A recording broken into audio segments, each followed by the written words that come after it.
Venise, par Jules Lemaire. Avril 1877.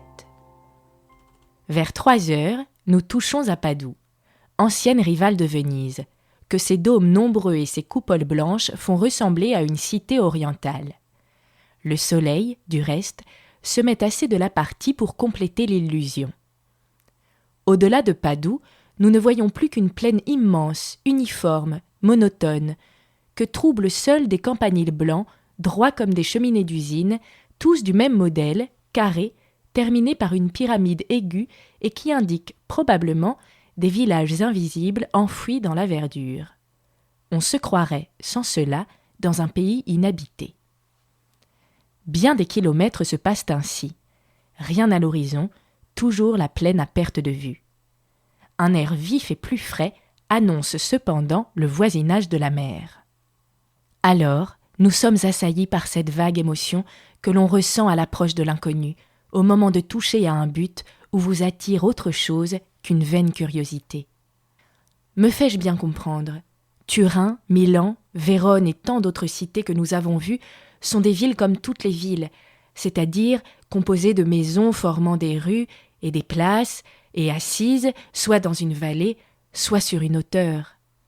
Mais Venise, cette ville extraordinaire, si singulièrement bâtie au milieu des eaux, avec des canaux pour rues et des bras de mer pour boulevards, ne ressemble à rien et n'a nulle part sa pareille.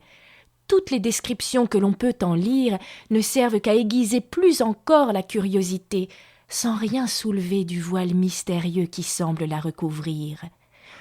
On veut juger, on veut voir par soi-même cette légendaire cité dont l'originale situation attire le touriste autant que les merveilles qu'elle renferme.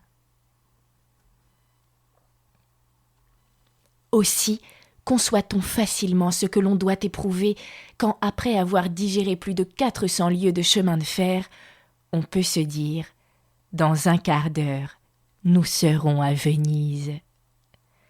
En outre, nous ne serions pas fâchés non plus de mettre fin au cahotement du wagon de Terza Classe, qui nous véhicule tant bien que mal depuis 4 heures du matin. C'est donc avec une légitime impatience que nous désirons être arrivés au terme de notre course. Enfin, au loin se montrent quelques plantations de pins, laissant entre elles des espaces vagues, où un scintillement de bon augure trahit la présence de l'Adriatique. Puis, une de ces plantations, en s'écartant peu à peu comme une sorte d'écran, nous découvre une foule de campaniles et de dômes d'une blancheur mate que le soleil éclaire vivement et qui paraissent être en contrebas du sol. C'est Venise. Le train continue sa course parallèlement au rivage que l'on distingue mieux à mesure que les arbres disparaissent. Après Mestre, dernière station en terre ferme, nous traversons une lande sablonneuse pour atteindre l'immense pont de pierre de 4 kilomètres qui conduit dans Venise même. Alors, à 1 lieue du rivage se déploie tout entier le bizarre panorama de cette ville étrange qui paraît nager sur la nappe brillante des lagunes.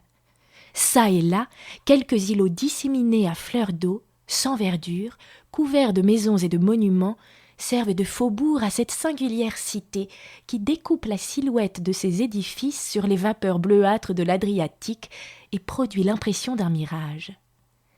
Nous roulons d'abord au-dessus d'un marécage coupé de flaques d'eau qui cède ensuite la place aux flots limpides que la brise pousse contre les piles du pont et contre les milliers de piquets qui indiquent les endroits inaccessibles aux embarcations. Pendant que l'on s'éloigne de la terre, l'effet de mirage continue. Venise paraît reculer au fond de son horizon liquide et l'interminable pont du chemin de fer semble vouloir s'allonger à l'infini. Le train s'arrête enfin, sous la voûte de la Stazione, laquelle est d'assez grande mine, malgré la rareté du terrain, car ici ce qui fait défaut pour construire, c'est précisément ce qui ne manquait pas à Robinson dans son île, le sol. La place de la gare, à Venise, est un trottoir de quelques mètres. Nous espérons que vous avez apprécié cet aperçu. Pour continuer à écouter ce livre audio sur Google Play Livres, utilisez le lien dans la description de la vidéo.